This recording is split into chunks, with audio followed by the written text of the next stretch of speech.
গরমের দিনের জন্য কিন্তু নেপালি চুকরনি খুব উপাদেয় একটি খাবার। সাথে এটা ভীষণ সুস্বাদু এবং খুব কম সময়ে তৈরি করে নেওয়া যায়। তাই আমার মতো যারা কুড়ে মানুষ তাদের জন্য তো এটা একেবারে জ্যাকপটের মতো একটা রেসিপি। চলুন আজ তাহলে দারুণ সুস্বাদু এই চিকেন চুকরনির রেসিপিটাই দেখে নেওয়া যাক। নমস্কার বন্ধুরা, মেঘার সাথে বাঙালিয়ানার আরো একটি নতুন পর্বে আপনাদের সবাইকে স্বাগত। তো সবার প্রথমে আমি এখানে 400 গ্রাম বোনলেস চিকেন নিয়ে চিকেনের পিসগুলোকে এরকম ছোট ছোট করে কেটে রেখেছি। চিকেনটা ভালো করে ধুয়ে জল ঝরিয়ে নেওয়ার পর এর মধ্যে দিয়ে দেবো অর্ধেকটা পাতিলেবুর রস। এর পরিবর্তে আপনারা 1 চামচ মতো ভিনিগারও ব্যবহার করতে পারেন। তার সাথে দিয়ে দিচ্ছি আমি 2 চামচ মতো আদা রসুন বাটা। আমি একটু পাতলা করে বেটেছি এটাকে, মানে একটু জল মিশিয়ে বেটেছি, তাই 2 চামচ দিয়েছি, আপনারা 1 চামচও দিতে পারেন। এর সাথে নিয়েছি স্বাদ অনুযায়ী নুন, হাফ টিস্পুন হলুদ গুঁড়ো, 1 টিস্পুন ঝাল লঙ্কার গুঁড়ো রয়েছে, হাফ টিস্পুন কাশ্মীরি লঙ্কা গুঁড়ো আর হাফ টিস্পুন করে গোলমরিচ, গরম মশলা এবং ধনে গুঁড়ো নিয়েছি। এই সমস্ত গুঁড়ো মশলা একসাথে চিকেনের মধ্যে দিয়ে দিলাম। তারপর চিকেনের সাথে এই সমস্ত কিছু একসাথে খুব ভালো করে মিশিয়ে নিচ্ছি। মশলা মাখানোর পর চিকেনটাকে ঢাকা দিয়ে অন্ততপক্ষে আধ ঘন্টার জন্য রাখতেই হবে, তাহলে বেশ ভালো টেস্ট হবে। আর যদি হাতে সময় বেশি থাকে 2-3 ঘন্টাও রাখতে পারেন, তবে সেক্ষেত্রে অবশ্যই ফ্রিজে রাখবেন। বেশিক্ষণের জন্য চিকেনটা মশলা মাখিয়ে রেখে দেওয়া হলে চিকেনটা কিন্তু বেশি ফ্লেভারফুল হবে। তো এবার এই পাত্রটাকে ঢাকা দিয়ে আমি আধ ঘন্টার জন্য রেখে দিচ্ছি। আধ ঘন্টা পর একটা ফ্রাইং প্যান ভালো করে গরম করে তার মধ্যে জাস্ট 1 চামচ মতো সাদা তেল দিয়ে, তেলটা ভালো মতো গরম হয়ে গেলে এর মধ্যে চিকেনের পিসগুলো দিয়ে মিডিয়াম টু হাই ফ্লেমে রেখে চিকেনটা ভালো করে ফ্রাই করতে হবে। চিকেনটা ফ্রাই করার সময় মিডিয়াম টু হাই ফ্লেমে রেখে যদি ফ্রাই করা হয় তাহলে কিন্তু চিকেন থেকে জল বেরোবে না এবং চিকেনের মধ্যে যে ময়েশ্চারটা রয়েছে সেটা চিকেনের মধ্যেই লক হয়ে যাবে। তাতে চিকেনটা কিন্তু খুব সুন্দর সফট এবং জুসি হবে, চিকেনটা ছিবড়ে বা চিউই টাইপের হয়ে যাবে না।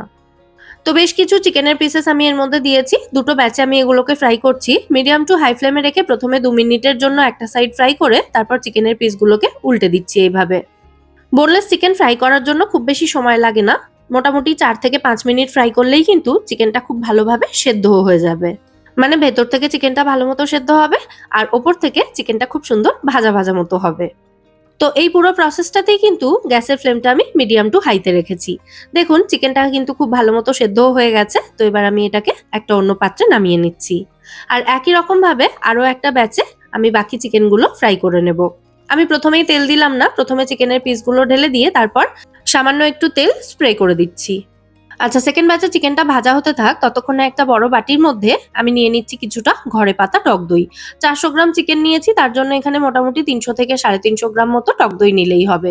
আর ঘরে পাতা টক দই একটু কম টক হয়, তাই এটা খেতে কিন্তু বেশি ভালো হবে ঘরে পাতা টক দই দিয়ে। তো দইটা ভালো করে ফেটিয়ে নিতে হবে। তার আগে দইয়ে বেশ কিছু উপকরণ দিয়ে দেবো। আমি এখানে প্রথমে নিয়েছি 3 কোয়া রসুন। রসুনটাকে এভাবে একটু থেতো করে দিয়ে দিচ্ছি। এরপর হাফ টিস্পুন মতো বিট নুন দিয়ে দিচ্ছি। সাথে দিয়ে দিলাম এখানে স্বাদ অনুযায়ী সামান্য একটু মিষ্টি, আপনারা চিনিও দিতে পারেন, আমি জাগরি পাউডার দিয়েছি।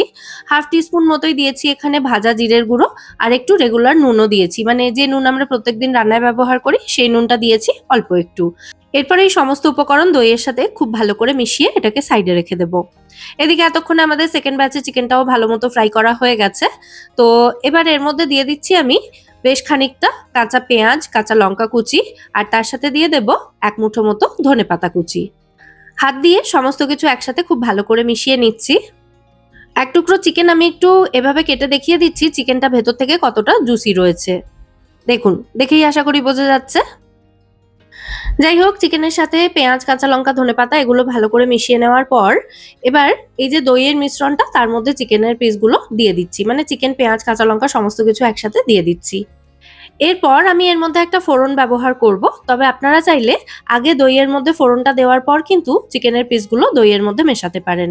তবে আমি আগে এখানে দইয়ের সাথে চিকেনের পিসগুলো ভালো করে মিশিয়ে নিচ্ছি। নেওয়ার পর ওপর থেকে ফোড়নটা দেব। কাঁচা রসুনটা দইয়ের মধ্যে দেওয়াতে খুব সুন্দর একটা ফ্লেভার আসবে, তবে আপনারা চাইলে কিন্তু রসুনটা কাঁচা অবস্থায় না দিয়ে রসুনটাকে একটু ভেজে সেটা ফোড়নে ব্যবহার করতে পারেন। তো একটা তড়কা প্যান আমি গ্যাসে বসিয়ে দিয়েছি, দিয়ে এর মধ্যে 1 চামচ মতো তেল দিয়েছি। তেলটা গরম হয়ে গেলে তাতে 1/4 চা চামচ মতো হলুদ গুঁড়ো, 1 চা চামচ মতো কাশ্মীরি লঙ্কা গুঁড়ো আর 1 চা চামচ মতোই দিয়েছি এখানে কাসুরি মেথি। এই সময় চাইলে আপনারা একটু রসুন কুচিও এখানে দিতে পারেন। দিয়ে সমস্ত কিছু একসাথে ভালো করে ভেজে নিয়ে তারপর এটাকেই ফোড়ন হিসেবে দই এবং চিকেনের মিশ্রণটার মধ্যে ওপর থেকে এভাবে ঢেলে দিতে হবে। তাহলেই কিন্তু আমাদের চিকেন চুকরনি রেডি হয়ে যাবে। মানে ভালো করে এভাবে মিশিয়ে নিলেই চিকেন চুকরনি সার্ভ করার জন্য রেডি হয়ে যাবে। ভাত হোক বা রুটি যে কোনো কিছুর সাথেই এটা সার্ভ করতে পারেন, তবে আমার কিন্তু এটা শুধু শুধু খেতেও খুব ভালো লাগে। মানে ডিনারে আমি সাধারণত ভাত রুটি খুব একটা খাই না, তো শুধু শুধুই এক বাটি এরকম চিকেন চুকানি খেয়ে নিলেই পেটটা কিন্তু খুব সুন্দর ভরে যায়। টক ঝাল মিষ্টি তিনটেই থাকাতে এটা কিন্তু বেশ সুন্দর চটপটা হয় খেতে। দুর্দান্ত লাগে, অবশ্যই কিন্তু রেসিপিটা বাড়িতে ট্রাই করে দেখতে পারেন। আর আজকের এই দারুণ টেস্টি চিকেন চুকানির রেসিপি যদি আপনাদের ভালো লেগে থাকে, ভিডিওটাকে বরাবরের মতো একটা লাইক এবং শেয়ার করে দেওয়ার অনুরোধ রইল। সাথে এরকমই নিত্য নতুন রেসিপি ভিডিও দেখার জন্য আমার চ্যানেলটাও সাবস্ক্রাইব করে আমার পাশে থাকতে পারেন এবং আমায় সাপোর্ট করতে পারেন। আজ তাহলে এ পর্যন্তই, আবার দেখা হবে আপনাদের সঙ্গে পরের পর্বে নতুন কোনো রেসিপির সাথে। সবাই সুস্থ থাকবেন, ভালো থাকবেন এবং সবাইকে খুব ভালো রাখবেন। নমস্কার।